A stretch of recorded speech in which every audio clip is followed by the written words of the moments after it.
एक बार की बात है, एक लड़की थी, बहुत गुमसुम सी रहने वाली। नाम था उसका नैना।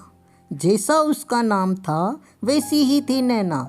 उसके नैना, उसकी आंखें, उसकी बातें, उसका लहजा इतनी सुंदर थी, लेकिन उसकी बस एक कमजोरी थी।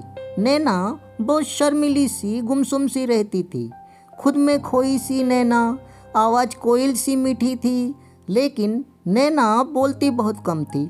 जाने किस सोच में डूबी रहती थी। सबसे अलग, सबसे जुदा, सबसे प्यारी, दिल की साफ ऐसी थी नैना, जिसकी तारीफ में जितना लिखा जाए कम, कुछ बातें लफ्ज़ों में पिरोना मुश्किल।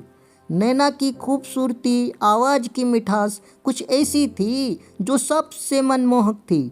नैना इतनी अलग सी थी, लगता था कहीं कुछ बोल ना दे तो नैना उस खिले गुलाब की तरह थी जो कहीं मुरझा ना जाए। फिर एक दिन एक लड़का आया नैना की जिंदगी में, जिसने नैना को एहसास कराया नैना की काबिलियत, हुनर का। लेकिन नैना के लिए मानो वह फरिश्ता था, उस फरिश्ते को जैसे रब ने भेजा हो नैना के लिए।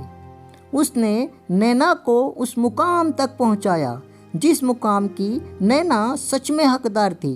नैना को बहुत बड़ी गायिका बनाया, लेकिन सोचने की बात यही है, कौन ज़्यादा काबिल तारीफ, नैना जिसका हुनर था तराशा सामने आया, या वह जिसने नैना को उसके हुनर से वाकिफ कराया और सामने लाया। हमें इसका जवाब ना दें, खुद सोचें कौन ज़्यादा बेहतर हुआ, वह जिसने तराशा या नैना सच में हुनर का खजाना थी। सीख, हर बार सीख हो ज़रूरी नहीं।